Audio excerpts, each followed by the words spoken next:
Today, we're going to take a snapshot of the world, just as it is on a single day. We're going to connect the dots and see how protests in Tehran, tensions right here in North America, and even what you're paying at the grocery store, well, it's all part of one big, interconnected story.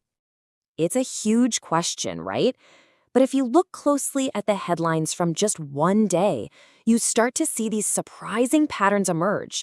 These patterns that tell us a lot about the challenges and the changes that are really shaping our world.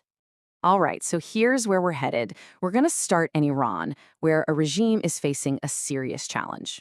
Then we'll look at some unrest in North America, talk about the economic squeeze that I know we're all feeling, and then wrap things up with a look at the promise and the peril of some new tech. So, first up, we're in Iran. Protests are spreading like wildfire across the country, but they're being met with a really harsh crackdown and this deeply troubling information blackout. And right away, you see the human cost. Human rights groups are reporting that in just under 2 weeks of protests, at least 65 people have already been killed.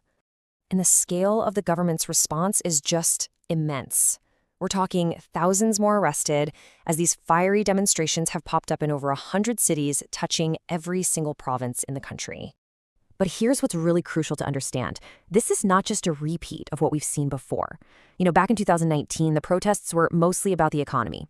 Today, they started that way, but now the movement has escalated to demanding the end of the Islamic Republic itself. And you've got these new external pressures, too. Everything from warnings by former President Trump to calls for a national strike from the exiled Crown Prince, Reza Pahlavi. And this isn't just happening in a vacuum. That cry for change is being echoed all around the globe. In London, you had a protester actually scale the Iranian embassy.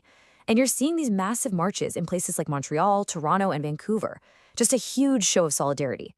With the regime cutting off internet and phone lines, imagine getting this message. It's what a family member in Iran sent to their relatives in Canada, right before the line went dead. Be our news. It's just such a powerful reminder of what's at stake when information itself becomes a weapon. Okay, now let's hop over to North America and see how this theme of public unrest is playing out a bit differently, both on the streets of the US and in the world of Canadian diplomacy. So in the United States, anger is just boiling over after a 37-year-old woman named Renee Good was shot and killed in her car by an officer from Immigration and Customs Enforcement, ICE. And it has just sparked this groundswell of protest. And this isn't just a local story, not by a long shot. Rallies have been erupting from coast to coast, Minneapolis, Portland, Austin, D.C., showing this huge wave of solidarity and widespread demands for justice. The incident has also grabbed a lot of international attention. The United Nations has even